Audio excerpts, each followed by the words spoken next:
Everyone, আসসালামু আলাইকুম। সবাই কেমন আছেন? আশা করি সবাই ভালো আছেন। নিয়ে আসলাম আবারও ছোট্ট একটা ব্লগ। দেখছেন ব্রাশ পরিষ্কার করছি।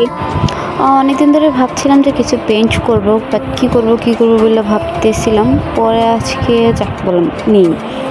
এখন দেখি ব্রাশের যে ব্যাগ, যেটাতে আমি ব্রাশ রং সব রেখেছিলাম, ওইটাতে দেখি ব্রাশ একদম শক্ত হয়ে গেছে, একদমই বাজে অবস্থা। দেখতেছেনই যে রং লেগে আছে। আমি খুঁটে উঠানোর ট্রাই করতেছি ডলে সাবানের পানিতে চুবাই রাখছি যেন নরম হয়, বাট খুবই আর কি কঠিন হয়ে গেছে আর কি আমার জন্য। যাই হোক, নষ্ট আর কি অবহেলা করে রাখলে তো এমনই হবে। আমার জিনিসে যত্নও করি, আবার এমন অনেক সময় আছে যে যত্ন ছাড়াও থাকে আর কি। তো এই অবস্থা হয়ে গেছে। যদি না নিতাম হয়তো ব্রাশগুলো একদম ফালানো লাগতো, ধুলাবালির মধ্যে থেকে একদম বাঁচানো অবস্থা হয়ে গেছে।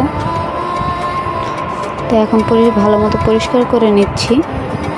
আর ওইখানে মানে কালার প্লেট, তারপর সব এই যে আবার দেখতেছেন রং শেষ হয়ে গেছিলো। তো এগুলো রেখে দিচ্ছি, ভাবতেছি পরিষ্কার করে রাখি। তো আপনাদের কমেন্ট করে জানাবেন যে এগুলো দিয়ে কী করা যায়, কী করতে পারি।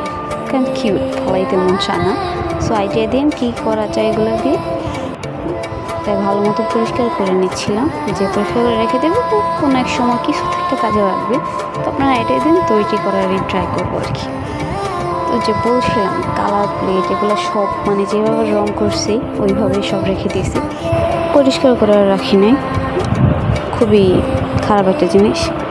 এইটা কি হইল, রঙের খুবই বাজে অবস্থা। হয়তো বাতাস ঢুকছে, যার জন্য আমার পুরো একটা টিপা বলে, তো এটার রঙগুলো একদম জমে টাইট হয়ে গেছে আর কি। রঙটাই আমার নষ্ট হয়ে গেছে। যত্ন করলে হয়তো থাকতো, তো যত্ন করা হয় না, রাখাও হয় নাই আর কি। তো এইগুলো এই যে যেমন আপনাদের রং এগুলো শুকানোর পরে আপনি জাস্ট আঠার মতো এগুলো একটু রাবারি ট্যাপ হয়ে যায় শুকালে। তো আপনি হাতে টান দিলে, যেভাবে আমি দেখাচ্ছি ওইভাবে টান দিলে ইজিলি উঠে যাবে। আর পানিতে ভিজিয়ে রাখলেও অনেক উঠে যাবে, বাট অনেক ট্রাই করেছি, কিছু রয়ে গেছে, এখন পরিষ্কার হয়ে গেছে। অনেকেই দেখেছেন যে শুরুতে কিছু একটা পেইন্ট করছি, তো ওইটার ব্লগ নেক্সট ব্লগে দেব।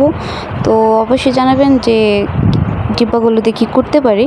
তো আল্লাহ হাফেজ এভরিওয়ান, ভালো থাকবেন।